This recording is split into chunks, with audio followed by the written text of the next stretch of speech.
Բարև ձեզ, Օրագիտ Նյուզի եթերում օրակարգն է, իմ հյուրն այսօր Հայոց ցեղասպանության թանգարան ինստիտուտի նախկին տնօրեն, պատմաբան Հայկ Դեմոյանն է։ Բարև ձեզ, պարոն Դեմոյան, շնորհակալ եմ, որ այստեղ եք։ Պարոն Դեմոյան, Հայոց ցեղասպանության թանգարան ինստիտուտի տնօրեն Էդիտա Գզոյանը հեռացավ պաշտոնից առանց բացատրություններ տալու, ԿԳՄՍՆ-ից էլ պարզաբանումներ ստանալու մեր բոլոր փորձերը անհաջողության մատնվեցին։ Ըստ ձեզ Գզոյանը ինքնակամ է հեռանում թե պարտադրված եւ որքանով նրա հեռանալը կապ ունի ԱՄՆ փոխնախագահ Վենսի այցի ժամանակ տեղի ունեցած սկանդալային իրադարձությունների հետ։ Ես չեմ կարծում, որ Էդիտա Գզոյանը սկանդալի առիթ է տվել Վենսի այցի ժամանակ։ Եկեք այսպես ճիշտ շարադրենք։ Էդիտա Գզոյանը ի պաշտոն է արել է այն, ինչ որ անում էինք նախկինում իմ օրոք եւ նախկինի ժամանակ պետական արարողակարգային այցերի ժամանակ պատմվում է այն, ինչ առնչվում է հայոց ցեղասպանության պատմությանը, ինչ առնչվում է հուշահամալիրի պատմության եւ ինչ կա փաստացի հուշահամալիրի տարածքում։ Այսինքն այստեղ որևէ շեղում, որևէ սկանդալի առիթ տվող կամ քննադատելու Էդիտա Գզոյանը իր գործառույթներն է կատարել։ Արել չի տվել։ Այստեղ արձանագրենք, որ ինքը մեղավոր չի, այսպես ասած։ Հիմա ինչ է տեղի ունեցել։ Տեղի ունեցել շատ վատ բան, որի գնահատականը դեռ չի տրվել։ Ճնշում է գործադրվել անձի նկատմամբ շատ բարձր նաև տեղից, եթե ակնարկներն էլ դիտարկենք որպես առնչություն ունեցող ազգային ժողովի ամբիոնից, ստիպել են տնօրենին, գործող տնօրենին, որպեսզի նա հեռանա, որովհետև նա իրենց պատկերացում ճիշտ չի կողմնորոշվել եւ այն բոբո բառերը, արգելված, տաբուացված բառերը օգտագործել է այդպիսի բարձրաստիճան այցի ժամանակ։ Ըստ որում չկա որևէ ուղեցույց տնօրենին, որ դրանք պետք է հանել շրջանը, դա գրաքննություն էլ չի։ Եթե որակումը տանք, պետք է 3 հարթության մեջ դիտենք սա։ Առաջինը իրավաքաղաքական։ Իրավաքաղաքական առումով Փաշինյանի թիմը, որը ներկայացնում է Ժաննան, իսկ գիտեք որ կառավարությունը ով է հայտարարել, որ ինքն է, հա, այստեղ մենք ունենք քրվեն պատժելի արարքի եւս մեկ դրսևորում թիմի կողմից եւ իր գլխավորի կամ Ժաննա Անդրեասյանի կողմից, որովհետեւ խոսքը գրում է հակասահմանադրական գործողության մասին։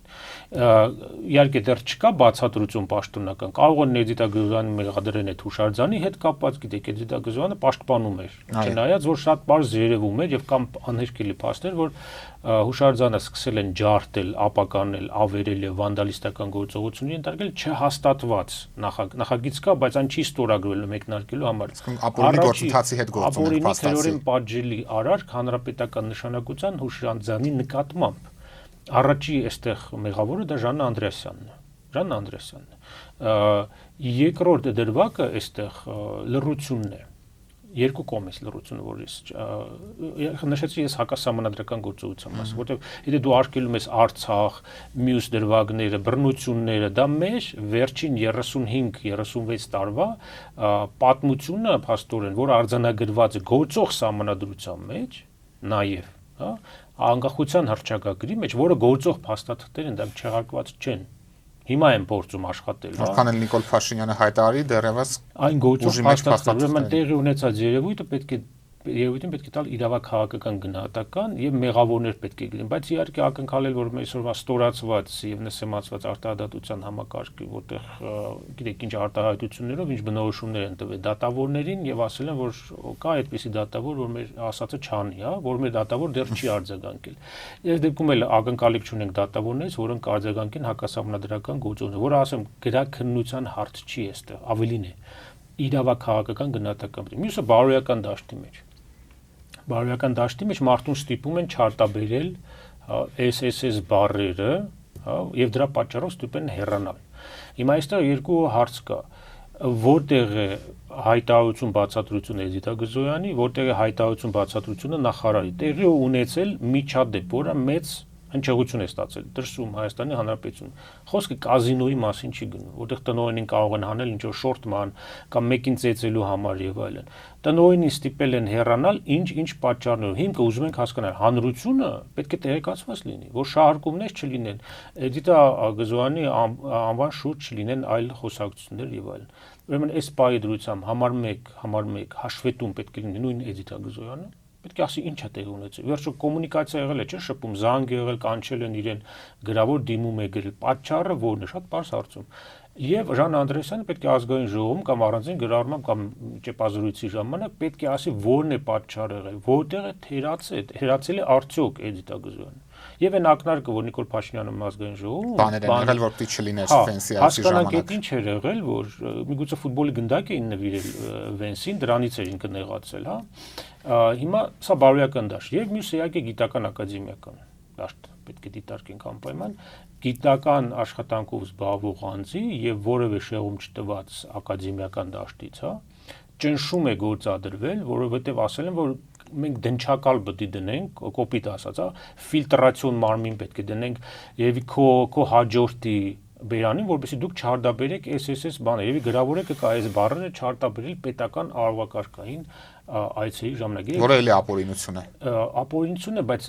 մի քիչ արշում էլի բարոյական դաշտին, բայց այստեղ գիտական ազատության վրա ճնշումը, ըստ որում շատ կուզենայի լսել Միքայել Զոլյանի, Յուլիա Անտոնյանի, այն որ ամեն օր բանը խոսում են նախկինների օրոք, ինչ որ անարտարություններից, գիտությունից եւ այլն, ջուրը բերաններ առած նստել են, որովհետեւ ձեռ չի տալիս, Մյուսը գիտական առումով հոգաբարձուների խորհրդի անդամները հրաժարվել են, բայց նայեք ինչ հիմնավորմամբ։ Ասում են, որ Էդիթան պետք է մնար, որտեղ լավ աշխատող էր։ Ես չեմ վիճարկում, դա էլ է կարծիք, բայց չեն դիտարկում այն 3 հարթությունների մեջ, որը ես նշեցի՝ իրավաքաղաքական գնահատական, բարոյական կողմը երևույթի եւ ակադեմիական ազատությունը։ Սրանք մասին չեն ասում, որովհետեւ սրանով իրենք մեղադրանք են ձևակերպում գործող իշխանության նկատմամբ։ Դրա համար ձեռ չի տալիս իրենք։ Իհարկե, համարձակվելու հարց չի։ Սա ընտրովի մոտեցումն է, որովհետեւ սրանք չգիտնականներ են, սրանք գործարքների հակված նախկի գործակալներ, գործող գործակալներ, գործակատարներ են, որոնք իրենց գործառույթը անում են։ Ուղղակի կավ ինչ-որ քրիտիկական կետի, որտեղ իրենք հաշվետու պետք է իրենք չէին կարող չխոսել, չբարձրաձայնել։ Այսինքն, երբ որ ես ասում եմ թանգարանում բազմաթիվ ծանր հանցագործություններ է եղել, փողերի լվացում է եղել, իմ ստորագրությամբ փաստաթղթերին ֆինանսական ոչինչ ասում, դա ասենք Հրանուշ Խարատյանի համար նորություն չի։ Ըստ որում ասում նույն անձին Հրանուշ Խարատյանին 18 թվին, երբ որ պատրաստվում էին ընտրությունների, ասեց որ այսպիսի խնդիրներ կան։ Մտավախություն կա, որ այն ժամանակ ես շիրեւ ֆինանսական փաստաթղթերը ոչնչացել են Ահություն եւ Հայաստան համայնքական հիմնադրամում։ Ինձ հարցեց, ինչ փողի մասին է խոսքը, ինչ ծավալի։ Ասի մոտավորապես $830,000, գիտեք ինչ պատասխանեց։ Այդ ինչ թիվ է որ։ Սա Հրանուշ Խարատյանն է միջավայրը։ Փաստի նախարարագրում։ Ընդ որում զգուշացրել է իրեն, որտեվ իմ դասախոսն է եղել։ Ասեցի զգուշ եղեք, այսպեսի պատմություններ կա։ Հիմա գալով հարցին մեկ օրինակ հիշենք 19-րդ դարի վերջից, օրինակ Աբդուլ Համիդի ժամանակ արգելված էր Արմենիա բառը, Հայաստան բառը արգելված էր։ Եվ Էդիտան էլ լավ գիտաշխատողներ գիտեն, որ Խարբերդում գործող Արմենիա քոլեջը ամերիկյան ստիպեցին թուրքերը վերանվանել, դարձեցին Եփրատ քոլեջ։ Հիմա մենք ունենք նույն իրադրությունն, Աբդուլ Համիդի կա մի հատ, առաջին երևի երկրորդ կարևոր չի, ինքը ասում է, որ այս բառը Արցախ բան վտանգավոր է, սրանք պետք է չօգտագործեք, ամերիկացի կկան, թե ֆրանսիացի կկան, չպետք է օգտագործեք։ Հիմա մենք ունենք այս երևույթը, որը աղաղակող հակասահմանադրական է, հանցագործության տարրերը պարունակում իր մեջ, բացահայտ հանցագործության։ Եվ ես կուզենայի ես արդից օգտվելով նաև հասցեագրել, վերահասցեագրել հարցման տեսքով, ինչ են մտածում հուլիսի ընտրություններին պատրաստվող, լավ պատրաստվող եւ տրամադրված անձինք այս երևույթի նկատմամբ, ես օրինակ չտեսա անդրադարձ, եւ դա շատ լուրջ կասկածներ առաջացեց ինձ մոտ, որովհետեւ այս դեպքը այն դեպքն է, որ քաղաքական պայքարի մեջ պետք է ճիշտ եւ գրագետ օգտագործել օպոնենտների դեմ, այսինքն գործող իշխանության։ Առասպահը ոչ ոք չէր անդրադարձել առանցքային ընդդիմադիրներից։ Չի անդրադառնում, իսկ ինձ համար դա վատ ազդանշան է։ Վատ ազդանշան է, որովհետեւ ոչ մեկ չի ուզում նեղացնել Փաշինյանին, Իսկ գուցե մեր հանրությանը այս թեման չի հետաքրքրում, պարոն Դեմոյան։ Հանրությանը հետաքրքրում։ Ավելի սոցիալական թեմաների վրա են կենտրոնացած։ Նայեք, սա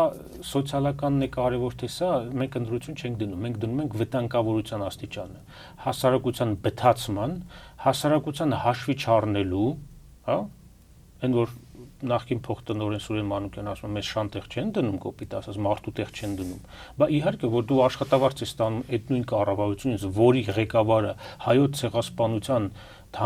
պատմությունը պարբերաբար ժխտում է, զոհերի եւ վերապրողների հիշատակը նսեմացնում է, բայց պարզ որ քեզ պետք է մարդու տեղ չդնեն, եւ պետք չի բողոքել դրա համար։ Դու աշխատավարձ ես ստանում այդ նույն կառավարության գումարից, որովհետեւ չունես գիտնականին վայել սկզբունքայնություն։ Իսկ այդ սկզբունքայնությունը մեր մոտ կապ չունի հումանիտար ցեղասպանագետ է, տեխնիկական գիտություններ է, ԵՊ-ի դասախոսական կազմից թե ակադեմիայի։ Լռություն է, քար լռություն։ Իսկ ինչով դա կարձագանքվի։ Կարձագանքվի նա, որ Նիկոլ Փաշինյանը հերթական հարգրվանը կարձանագրի, որ իրեն համար ամեն ինչ թույլատրելի է։ Հայոց ցեղասպանությունը կարող ասի, որ լավ են արել։ Հիմա շնորհակալություն հայտնեց, չէ՞։ Նորից գնաց Եվրոպա, Ալիևին շնորհակալություն հայտնեց, որ այսօր 5000 երիտասարդ հողի տակ է։ Այն նախկին զոհերը անիմաստ էին իրենց ասելով։ Այսինքն եւս մեկ հանգրվան այս պատմության մեջ տալիս ենք հաղթաթուղթ ընդդիմության շնորհիվ, կեղծ ընդդիմության, ճակերտավոր եւ ոչ ճակերտավոր, որով Նիկոլ Փաշինյանը արձանագրի հերթական իր հանգրվանը։ Իսկ ես հիշում եք 2 տարի առաջ զգուշացեցի, որ սրանց թիրախում թանգարանը փակելն է։ Այո։ Հայտարարել է, չէ։ Հիմա մենք ունենք արգելանք բառեր օգտագործելու, եզրույթներ օգտագործելու։ Մենք ունենք դրվագ, որ մարդ է նշանակվում այնտեղ, որը կապ չունի ցեղասպանագիտության հետ դիվանագետ է նշանակվում։ Փաշինյանի նախկին խորհրդական Հրաչյա Թաշյանը։ Հրաշալի է։ Բնութագրում արդեն ինչ է ենթադրում։ Ենթադրում է, որ մարդ է ուղարկվել այնտեղ գործուղվել կամ որպեսի վերահսկի գիտական անձնակազմին։ Այն անձնակազմին, որ միահամուռ նամակ էին գրում Նիկոլ Փաշինյանին, փոխանակ բողոք արտահայտեին եւ սպառնային նամակով, որ կթողնեն կհեռանան ամբողջ կազմով, ժխտելու համար ցեղասպանության պատմական փաստը։ Խնդրում են այդ անձից, խնդրագիր են ուղարկում։ Սա է բարոյական կողմներից մեկը, էլի։ Հիմա ուղարկված անձը, ես չեմ ճանաչում այդ անձին։ Սա ինչպես կազդի թանգարանի գործունեության վրա, ինչպես արդեն նշեցիք, մասնագետ չի այս մարդը։ Ես ասում գլխավոր գործառնությունը լինելու իր վերահսկողություն հաստատել։ Միգուցե կարգելի միջազգային հանդեսներում օտվածներ տպել, կարգելվի գիտաժողովներ անցկացնել։ Ես ունեմ ենթադրություն, որ մայիսին ակնկալող այդ Եվրոսամիտ, թե ինչ որ տեղ ունենում, քաղաքական համայնքի, հա, որպեսզի ամեն ինչ ճիշտ գրագետ լինի, հանկարծ ադրբեջանցիները չխրտնեն եւ Թուրքիայի չխրտնեն եւ հենց Հայաստանի հողի վրա շնորհակալություն հայտնեն Ալիևին եւ Էրդողանին, արյունահեղությունների եւ նոր ցեղասպանության էջեր գրելու համար, ուրեմն Ծիծեռնակաբերդը չպետք է հանդես գա որպես նախաձեռնող եւ աչքի փուշ, հա, այդտեղ պետք է ամեն ինչ վերահսկվի, որպեսզի հանգարց պատճառներ չբռնեն թուրքական կողմը եւ ադրբեջանական եւ մերժեն հրավերները։ Երևի սա է հիմնական պատճառը։ Եվ եթե մենք գզոյանի գործունեությանը անդրադառնանք տնօրենի պաշտոնում, դուք որպես գիտնականի, նա որքանով էր համապատասխանում այս պաշտոնին, եւ դուք էլ արդեն նշեցիք, որ Թանգարան ինստիտուտի աշխատողները այսպես պահանջում էին, որ նրան Նիկոլ Փաշինյանը վերականգնել իր պաշտոնում, նշում էին, որ իրենց կարծիքը հաշվի չեն առել, որքանով է նրանց այս քայլը արդարացված նաեւ ձեր հիշատակած իրողությունների համատեքստում։ Ձիտային ես աշխատանքի եմ ընդունել, եթե չեմ սխալվում 2012-13 թվականին, հիմնական պատճառներից մեկը, այսինքն հիմքերից մեկը, որ նա արդեն կայացած էր որպես գիտաշխատող, ուներ մենագրություն եւ առանց մեկ վայրկյան իսկ տատանվելու, վարանելու անմիջապես ընդունեցի աշխատանքի։ Ես գնահատական չեմ տալու գիտնականի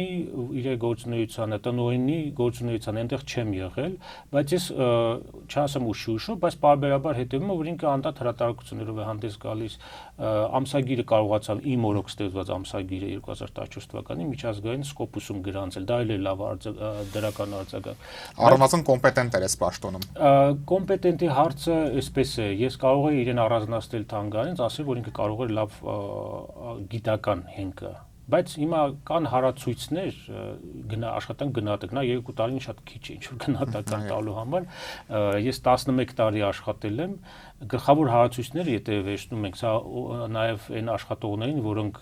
ոգևորված են ասում, ես հասկանում եմ մեսեջները գալիս են ինձ ինչ որ բաներ հաղորդելու, բայց իրենց հիշեցնեմ, որ մարդու աշխատանքը եւ հետագիծը ջնջելը շատ վատ ապաշնոր գործունեություն է։ Ասում են լավագույն տնօրենն է եղել պատմության ընթացքում։ Թող այդպես կարծեն, բայց Թանգարանի պարագայում կան հիմնական մի քանի հարացույցներ, թե որոնք են աշխատանքի արդյունքը։ Եթե դա Թանգարանն է, ուրեմն գլխավոր համար մեկը ինչն է, դա գլխավոր ցուցադրությունն է, չէ՞։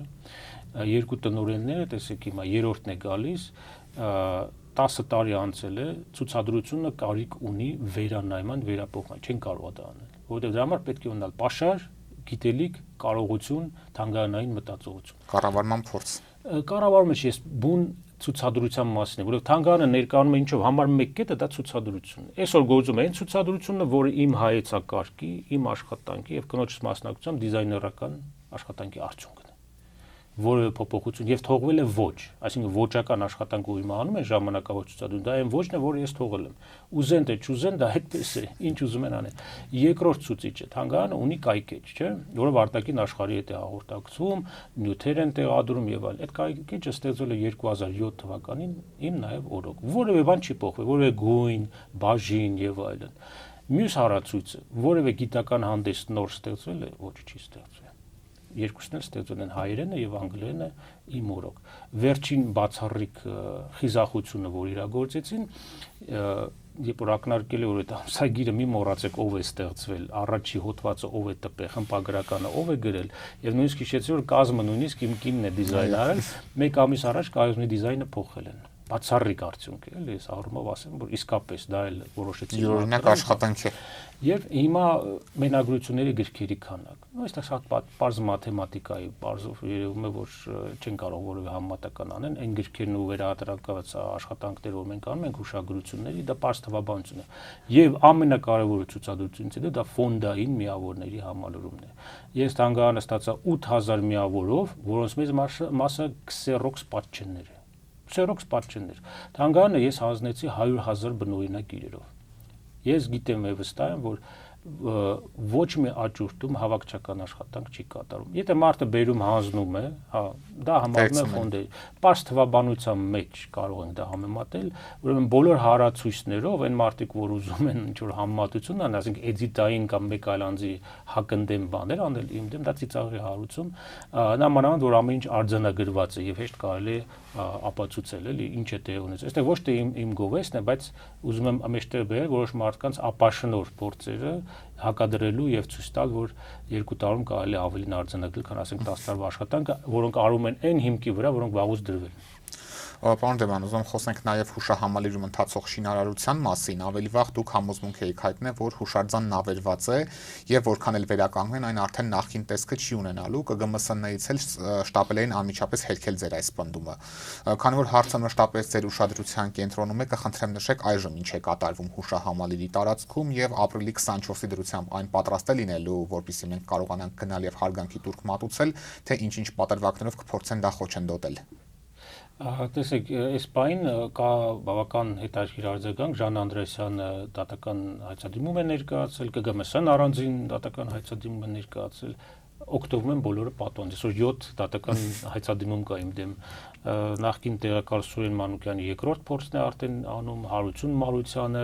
Ժան Անդրեասյանը, ԿԳՄՍ-ն առանձին, Արարատ Միրզոյանը, Վլադիմիր Վարդանյանը։ Բոլորի թիրախում եք, այսպես ասած։ Հերթում Արայիկ Հարությունյանն է։ Ես ասել եմ, որ բարի եմ դեռևս, շատ բաներ չեմ հրապարակի, բայց սպասենք Արայիկ Հարությունյանն էլ, որ հայցադիմում ներկայացնի, արդեն կամփոփենք, էլի կարմիր գիծը կքաշենք եւ մնացած գործողություններին կանցնենք։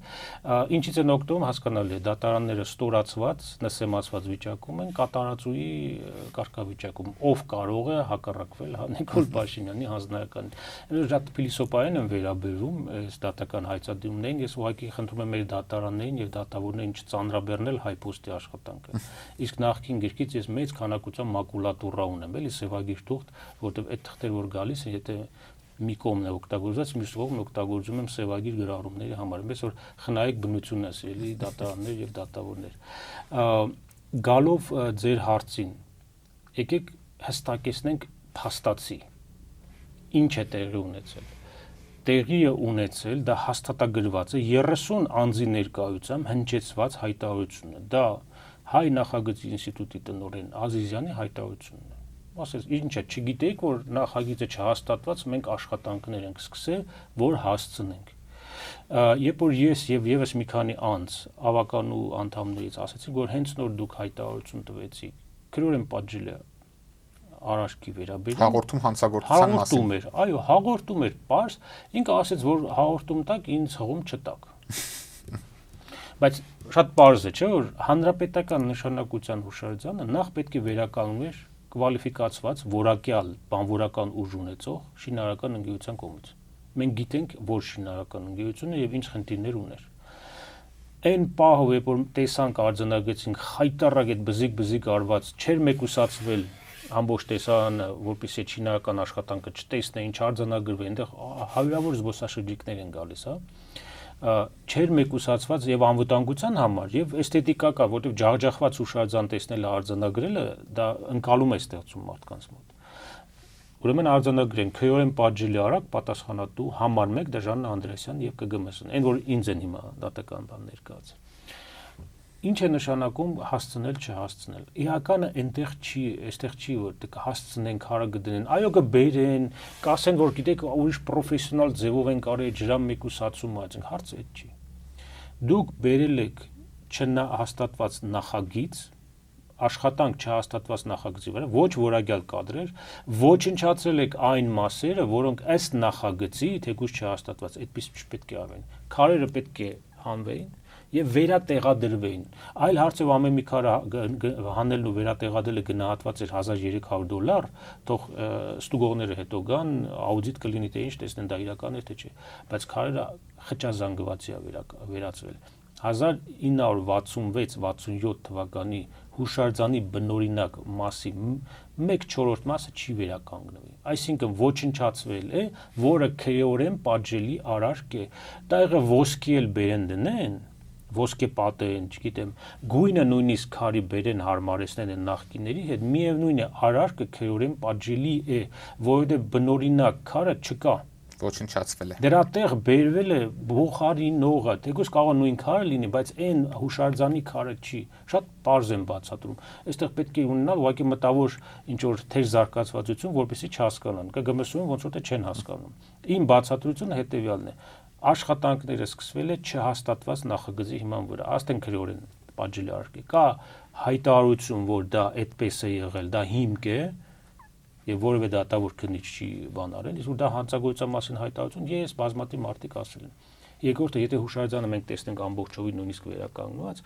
գույնը էական է չէ որ մի քիչ կտարբերվի, դա այն հուշարձանը չի, որտեղ քարերը բերել են 2025-26 թվականին կտրված քայլ, այ ոչ թե 66-ի բնօրինակը։ Հուշարձանը ինչի է կոչվում հուշարձան։ Ինչու է կոչվում հանրապետական նշանակության հուշարձան։ Դա չպետք է խաթարվի, անխաթար պետք է լինի, նույն քարերը պետք է օգտագործես։ Նույնը, ոչ թե բերես, ջախջախես,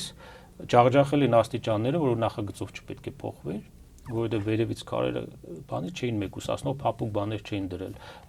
ապահովելու համար այդ ամորտիզացիան քարեր էին դելու եւ նաեւ հավելյալ ծախսեր էին առաջ։ Իսկ միտում տեսնում եք այս process-ում, թե ուղղակի դա փնթիության, անշնորհքության եւ նմանատիպ բաների արդյունքում էր տեղի ունեցել։ Երբեք չեմ ասել, որ դեմ եմ հուշարձան վերականգնելու, թեկուզ մասնակից, թեկուզ կոսմիկ, երբեք, նույնիսկ այն մարդիկ, ովքեր քննադատել են ինձանից բաց, ոչ մեկը չի նշել, որ մենք դեմ ենք, գիտեք, չպետք է ոչ մի բան անել։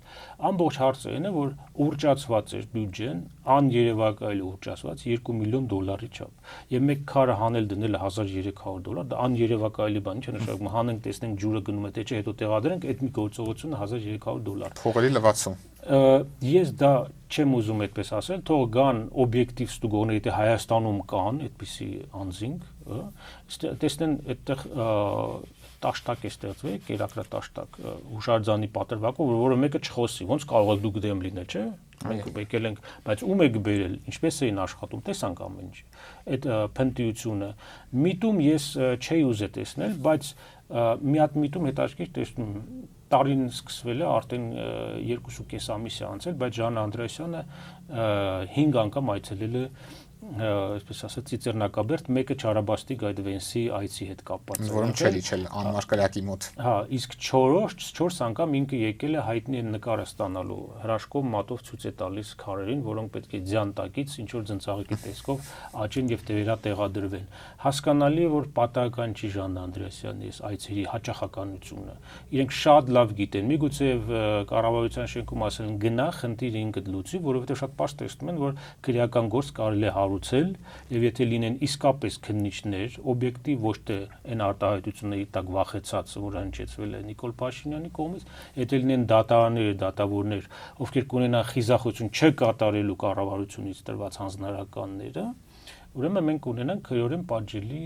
քրեական գործ, որով կպատժվեն բազմաթիվ մարդիկ։ նույնիսկ եմ ասում, ոչ մեկ դեմ չի եղել այնտեղ որոշակի աշխատանքներ իրականացնել, բյուջեն խիստ ուռճացված է, անհամոզիչ է, բայց մենք չենք ունենա այն հուշարձանը, որ եղել է 1967 թվականի բացման օրվանից։ Դրանք լինելու են այլ քարերով, մի մասը, 1/4-ը, դա աղճատել է հուշարձանի իմաստը եւ նշանակությունը որպես հանրապետական նշանակության հուշարձան։ Պարոն Դեմոյան, տարեսկզբին նաև հայտնի դարձավ, որ իրավապահները ձեր տունն էին խուզարկում, ձեր հայտարարություններից հետո, ինչ էին փնտրում ձեր տանը, ինչ փուլում է այդ գործը, որի շրջանակներում խուզարկում էին ձեր տանը եւ ինչ կտան ամենակարևորը։ Ոչինչ չգտան։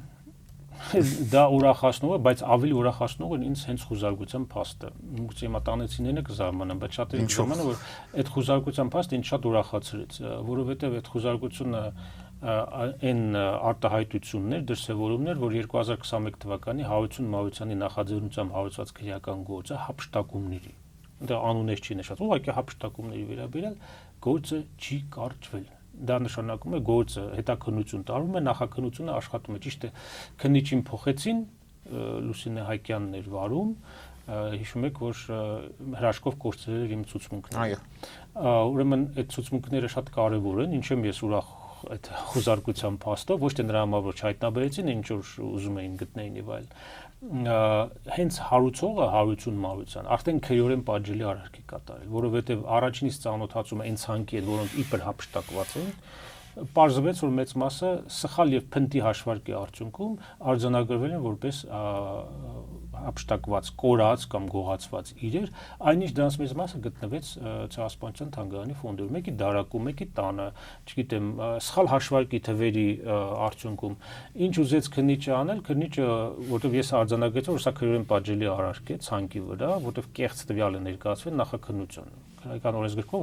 դա պատժելի է։ Հիմա իրանք փորձեցին, որ նոր ցանկ բերեն, զտված, բայց արդեն արձանագրվել եմ այն ցանկը, որի հիման վրա արդեն հարուցվել է քրեական գործ։ Ուրեմն համար 1 պատասխանատուն Հարություն Մարությանը պետք է ենթարկվի քրեական պատժի։ Գործընթացը այդպես պետք է գնի։ Հիմա կան նաև այլ բացակայող իրեր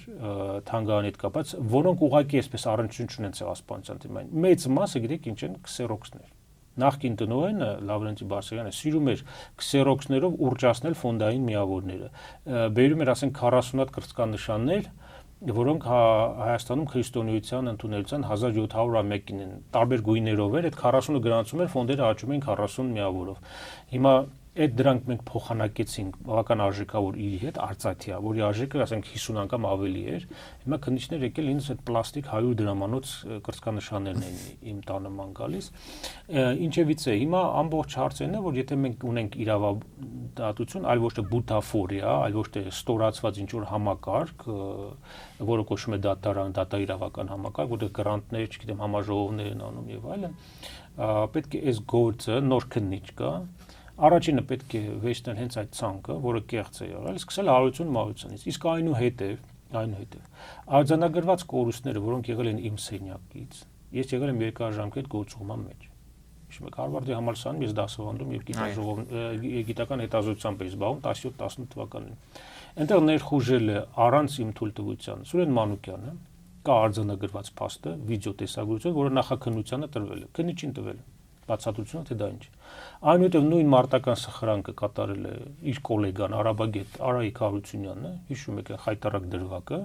երբ որ որևէ հիմք չկար կոնֆլիկտ բորբոքելու կամ գրքեր բորբոքելու, Արայիկ Հարությունյանն եւ տեղակալը Հովհաննես Հովհաննիսյանը, ԵՊՀ ռեկտորը իմիկվա, ներխուժեցին երկրորդ կարճաժամկետ գործուղման է մեկնել Վաշինգտոն, ներխուժեցին եւ արեցին քրեորեն պատժելի գործողություններ եւ հայտարարություններ։ Ներխուժման պահին հայտարարել են, որովհետեւ իրավասություն չունեմ, այնինչ ես գործողումից վերադարձած դեռևս չազատված անձ էի ԺՊ-ի կարգավիճակով։ Եվ հայտարարում են այն պահին, երբ որ ես չկա ազատման հրաման եւ հատուցում չկա 300,000 դրամ ես կստանամ 1 տարի 4 ամիս հետո։ Ուրեմն ես կասկած ունեմ, որ Արայիկ Հարությունյանը որպես նախարար ԿԳՄՍ-ի անժամանակ յուրացրել է նաեւ իմ աշխատավարձը որոշակի ժամանակով։ Եվ դա անում է այն պահին, երբ որ արդեն ոչնչացվել էին նաեւ ֆինանսական փաստաթղթեր իմ ստորագրությամբ։ Հա, մայիսի 15-ին փակվել էր հաշիվ բանկային, որի հետագծով մենք գումարները չգիտենք ուրա գնաց։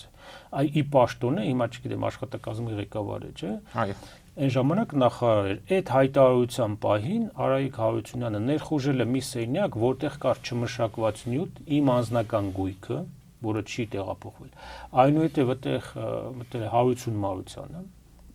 դե որոշակի ժամանակ իմ գույքը այնտեղ է։ Իրենք ինքնական վերցրել են իմ գույքը տարել են մեկ այլ սենյակ, որի մեջ եղել է նաև Թանգարանի գրականություն, որոնք շարված էին իմ գրադարանը։ Որի պատասխանատուն դուք եք եղել։ Սենյակի պատասխանատուն Թանգարանային չգրված օրենք կա։ Եթե այդտեղ չկա տնօրենը կամ մեկ ուրիշ անձ, որևէ մեկ իրավունք չունի մտնի այդ սենյակ։ Այդտեղից մի բան կորա, պատասխանատու է սենյակի պատասխանատուն։ Դրա համար որևէ դա ուղղակի նման է զինվորական, հա, զորամասի։ Պետք է լինի սենյակի պատասխանատուն կամ պատասխանատունը նոր դու մտնես այդտեղ։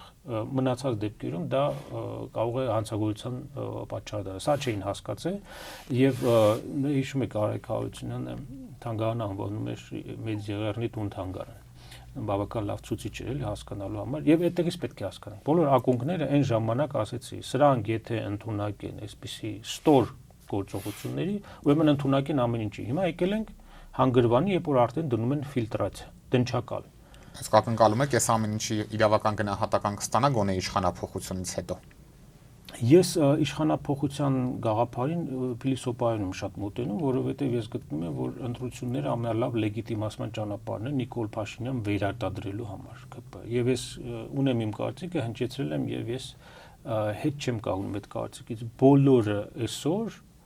փորձելու են այս կամ այն կերպ սպասարկել ԿՊ-ի վերարտադրմանը։ Դրա համար են լպիրշացած իրանց պահվածքը տեսեք, այդ ուտել,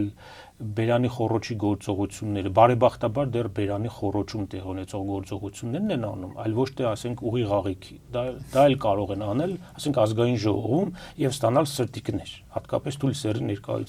ներկայացուցիչ։ Իրենց ընտրազանգվածին դա գրավում է ցավոք սրտի։ Հա, դա կարող են անել, ասենք Ալենը կարող է Սիմոնյան թույլ տալ,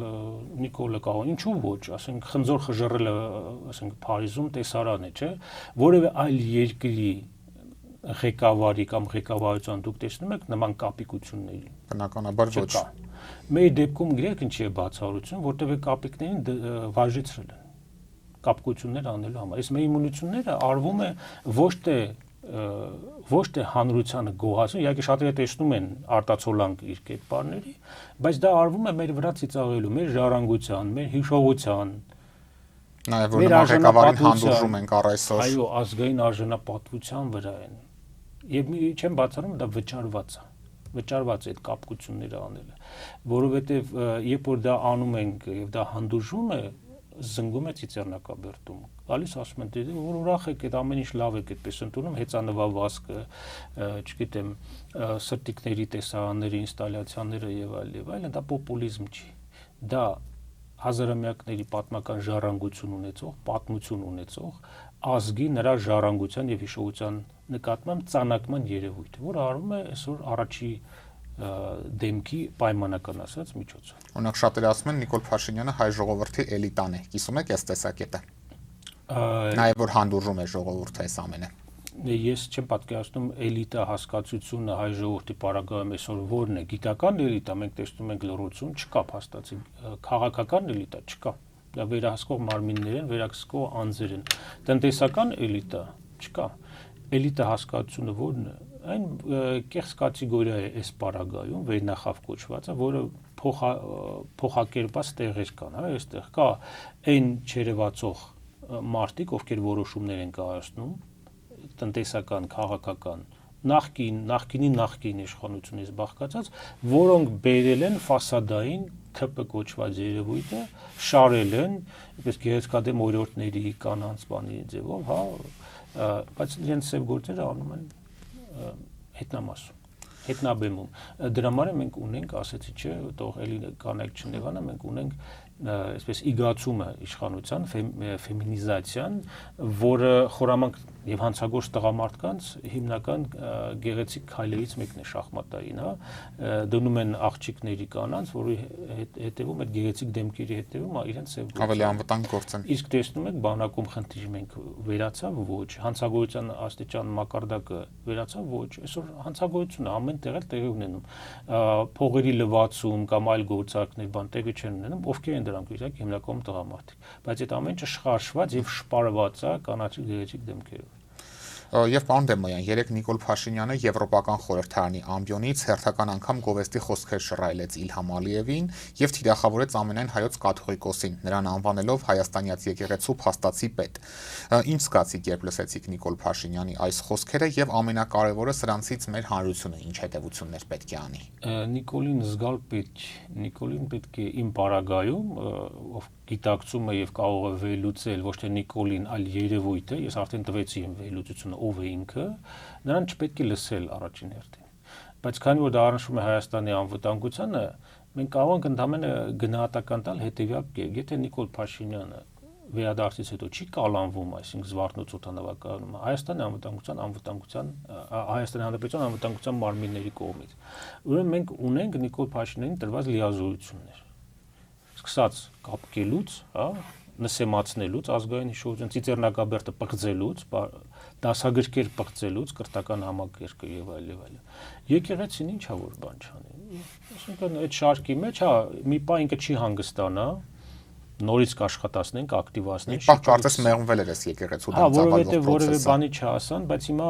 ինձ համար անհասկանալի է նաեւ դիրքորոշումը եկեղեցու, մեղմ ասած, որովհետեւ ինչպես կարող ես դու կոչվես մեկ ամբողջական եկեղեցի, որ դու ունես, ասենք, arczepiskoposներ, ովքեր թուղթ են ստորագրում աշխարհիկ ղեկավարի հետ եւ շարունակում են նորից իրենց աշխատանքը գործառույթը եկեղեցիներում, Չկա գնահատական, ես չեմ տեսնում։ Դա բոլորը պետք է հեռացվեն եկեղեցու շարքերից այդ տիրադավ կոչվածները։ Ես կարծում եմ, եթե տրամաբանությունը պարզ հուշում է, որ մարդիկ հարել են, ստորագրել են թուղթ, ոչ թե բանավոր հայտարարություն կամ ինչ-որ շեղով, հետո ասեն, որ գիտեք,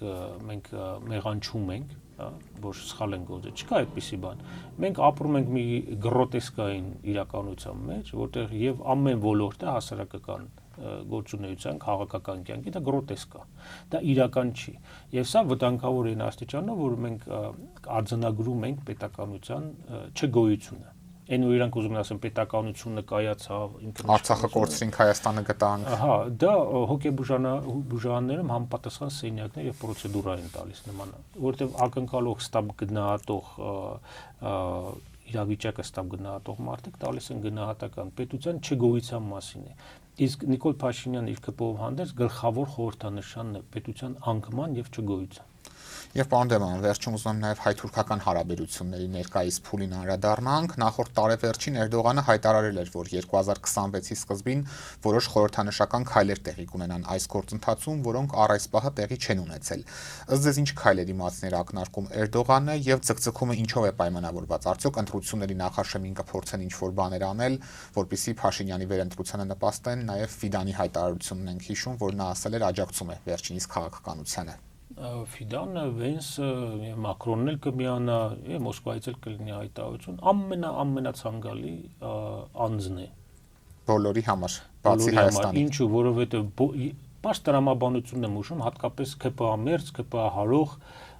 բացահայտ եւ թակուն Նիկոլ Փաշինյան երկրպագուներին։ Եթե աշխարհի բոլոր կետերում Նիկոլ Փաշինյանը ցանկալի անձ է եւ իրեն օգտին են խոսում ընտրություններում վերարտադրելու համար, ուրեմն հիշեք, Նիկոլ Փաշինյանը Հայաստանի շահերը չի սպասարկում։ Նա սպասարկում է բոլոր ուժային կենտրոններին բաշխելով հանուն իր իշխանությունը պահելու։ Էսա բանաձևը։ Ուզում եք գլուխները պատով տվեք, պատը վերցրեք տվեք ձեր գլուխներին։ Սա է հիմնական բանը։ Ապրեք, կերեք, զբաղվեք ձեր հաճելի զբաղմունքներով, բայց միշտ հիշեք, դուք ապրում եք պետականության դիակի մեջ։ Պետականությունը դադարել է գոյություն ունենալ։ Գլխավոր սիմվոլը հենց այդ Նիկոլ Փաշինյանն է, որը ձեռ է տալիս եւ Թուրքիային, եւ Ադրբեջանին, եւ Ռուսաստանին, եւ Եվրոպային, եւ Ամերիկային, որովհետեւ ցանկացած պահի իրենք կտային իրենց ցանկալին ու հասանելիքը։ Իսկ տվող միշտ կա։ Իսկ Էրդողանի մասով ինչ քայլերի մասին է նա ակնարկում։ Տեսեք, Թուրքիայից միշտ ակնկալեք նախապայմաններ։ Թուրքիան երբեք, մանավանդ որ մկան կատվի խաղը, դիսբալանսը շատ մեծ է։ Երբեք Թուրքիան Հայաստանին մի փոքր դույզնիսկ օգտակար բան դասամանի կիսաբացելու ձևով կլինի, լիակատար բացելով, ուրբաթ օրերը միայն բացելով կլինի կամ կիրակի օրերով։ Թուրքիան միայն փափուկ ուժի, կոշտ ուժի միջոցով կստանա միշտ զիջում Հայաստանից։ Իսկ նախապայման մնացել է, որ այս իշխանությունը չի կատարել։ Դե հիմա մոտ են մեծ եղեռնի հետ կապված, հա, ուշահամալիր, թանգարան, հիմա արդեն դրեցին առաջի քայլը արեցին, Արցախ ցեղասպանություն բառը չպետք է օգտագործել, հաջորդը կանը դա ասեն դες թանգարանը խանգարում է որ սահմանը բացելու, ու ասենք գիտեմ Մարալիկում կամ Գյումրիում կլինեն էլի անձինք, Վանաձորում, Սյունիքում, որոնք ասեն երևի թե ճիշտ է անում, էլի այս բանը։ Ու կան այդ մարդիկ ապրում են մեր կողքին ապրում են, շնչում են, աշխատավարձ են ստանում եւ ունենում են զավակներ այդ մարդիկ։ Տարօրինակ։ Շնորհակալ եմ պարոն Դեմոյան հետաքրքիր զրույցի համար։ Օրակարգն այսօր այսպիսին էր, այն ամփոփեցինք Հայոց ցեղասպանության թանգարան ինստիտուտի նախկին տնօրեն, պատմաբան Հայկ Դեմոյանի հետ։ Կհանդիպենք։